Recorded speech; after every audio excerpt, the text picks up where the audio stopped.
I'm Charlie, and today I will be doing a psychology video, which is a bit different from my usual politics videos. Today we are going to play a revision game because we all have to revise a horrible nitty-gritty part of psychology. So I have thought of a fun way to revise it, and we can play it together right now, but I'm going to teach you how to play it with your friends later, so it's all good.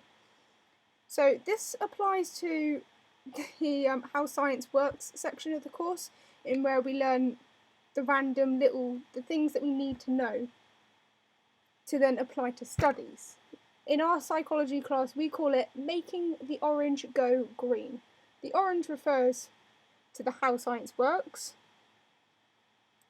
The green applies to the details of a study. So say we've got a lab experiment, the details would be filled in with details of Loftus and Palmer, if you understand that. So this applies to A level sort of grade, and if you want to join in, all you have to do is get a bit of paper, and down your side of paper, 1, 2, all the way down to 10.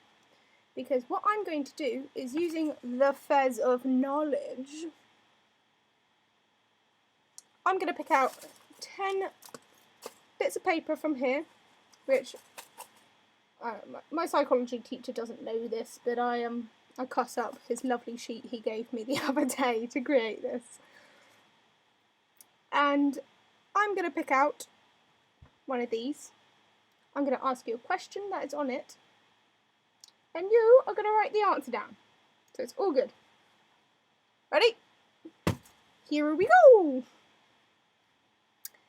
Number 1.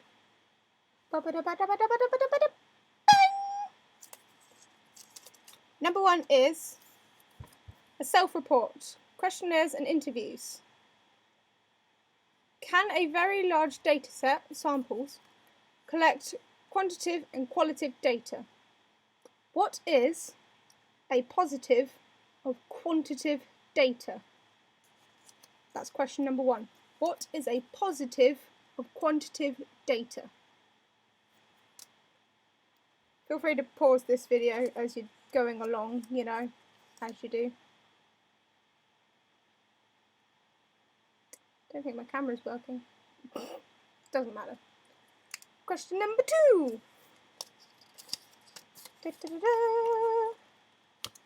Sampling. Choose a study, for example Freud or Baron Cohen or Bandura, and name 3 characteristics of said sample. That's right, choose a study and name 3 characteristics of said sample. Question number 3. Boom! Field experiment. Describe what a field experiment is.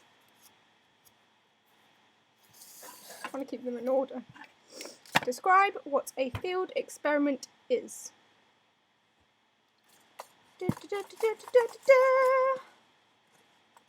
Number 4. Case study. So give me a positive of a longitudinal study. Positive of a longitudinal study. Number 5, coming at you. Number 5 is, what is reliability?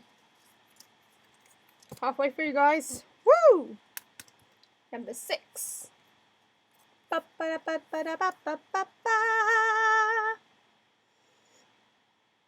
Name the types of observations. That's question number 6. Name the types of observations.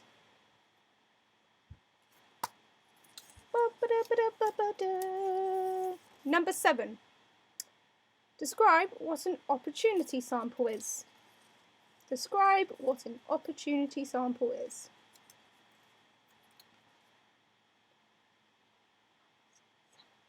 Number 8. Do, do, do, do, do, do.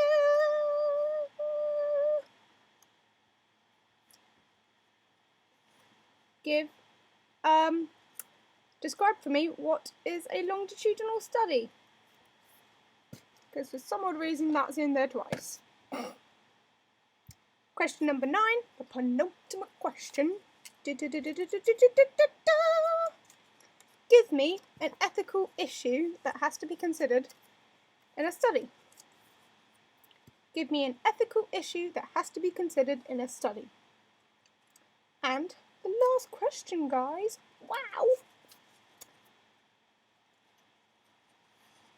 What is the independent variable? That is your last question, and it is, what is an independent variable? Now just pause this video, check your answers, and in a second, I'm going to go through them. Okay. So these all came from the First Knowledge, and this is really easy to create. What you do is you write a bunch of questions and the answers on bits of paper, you cut them up, you fold them up, you put them into the hat, and you sit around with a bunch of friends and you take turns asking each other questions that are just picked out of the hat. And it's that simple. Great fun! I'm really trying to make revising fun. It's a serious problem. So, question number 1's answer. Question number 1's answer was, I have no fucking clue. A positive or quantitative data. Because that's what I need to do. A positive or quantitative data that gives a lot of insight. It is easy to compare with other pieces of, again, quantitative data. Boom! I'm really hoping I get this right. 3 characteristics of a study. Yay.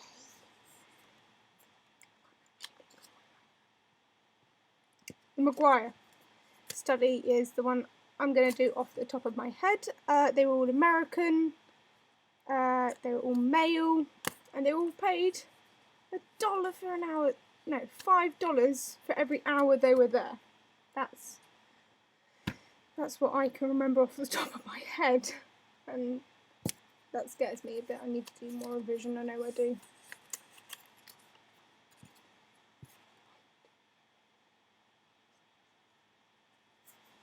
And question number 3. What's a field experiment? A field experiment is an experiment in a natural environment, and I am reading this off the bit of paper in front of me.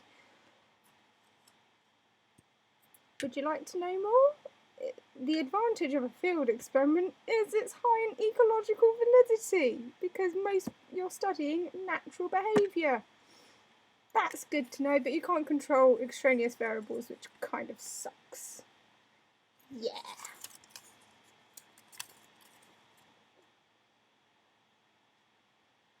I can't remember what question this is. Case study. This was positives of a I can't remember. This was positives of a longitudinal study, wasn't it, this question? Positives of a longitudinal study is you can see the development of your participants. So with Freud, he could see how little Hans went from said stage to said other stage. That's good. Reliability. Reliability is the consistency of measure that is standardised for all the participants and is likely to get similar results if repeated in similar conditions. Yay! So basically it's a unit of measurement through standardisation. That's nice. The next question. Observations. Yee. The types of observations you can get are covert, overt, participant and non-participant, structured and non-structured, standardised, fully operationalised coding system that now interrelator reliability. Hey! Do you feel infused by the psychology-ness? Because I do. I feel really infused by the psychology-ness. I am sarcastic today at best. Opportunity sample. This was what is an opportunity sample. It was the positives. I'm going to read out the bit of paper instead. Selecting the first people you meet who fit the right criteria, who are prepared to ask to help, and who are prepared to help you. It's quick and easy and inexpensive, but you can be unrepresentative of your target population. That's nice.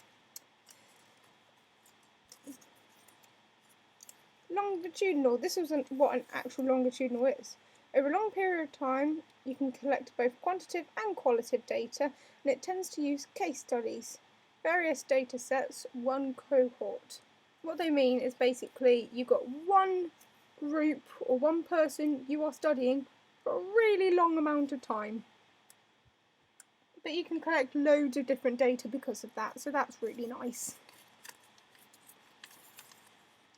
Ethics. Give me one ethical issue that has to be considered.